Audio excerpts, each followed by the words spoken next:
Нұр Отан партиясының кезекті 16-шы съезінің делегаттары партия атынан Қазақстан президенттігіне үміткер ретінде Нұрсұлтан Назарбаевтың кандидатурасын бір ауыздан ұсынды. Өз кезегінде қазақстандықтардың атынан келіп жатқан ұсыныс тілектерді ескере келе, Нұрсұлтан Назарбаев президент сайлауына қатысуға келісімін берді. За несколько дней я получил великое множество писем и обращений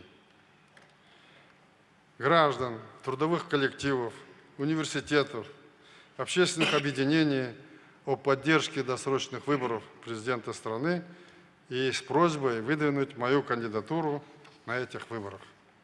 Большое спасибо всем казахстанцам за высокую оценку моего труда на благо Казахстана и казахстанцев. Қоғам қайраткерлері, ассамблея өкілдері, кәсіпкерлер атынан сөйлеген делегаттар Қазақстанның қалыптасуының бастауында тұрған елбасының осы шешімге баруына халықтың мүдделі екендіктерін айтты.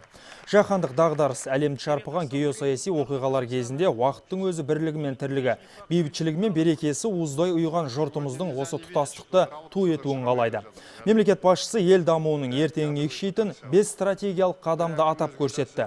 Мемлекеттік қызметті және сот жүйесін жетілдіру, индустрияландыру бағдарламасын жалғастыру, ауыл шаруашылығын өрістету, ұлтаралық тұтастықты сақтау осы 5 бағытта бедерлейді.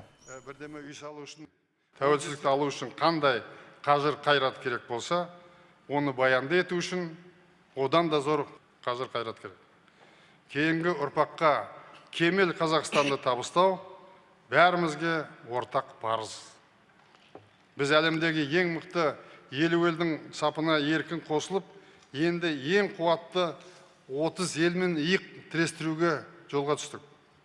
Біздің ашық аспан астында ештеңеге теңермейтін бір ғана жалғыз отанымыз бар, ол тәуелсіз Қазақстан.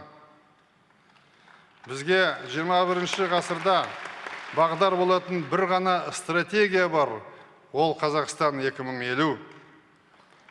Баршамызды ерен істерге жетелейтін бір ғана ұлы мақсат бар, ол мәңгілік ел. Осы жолда күллі халқымызды біріктіруге, мақсатымызды орындауға жұмылдыратын күш Нұр Отан партиясы. Қасиетті отанымызды нұрландыра түсу үшін бір тудың түбіне жиналып, жарқын болашаққа бірге қадам басайық, ағайын.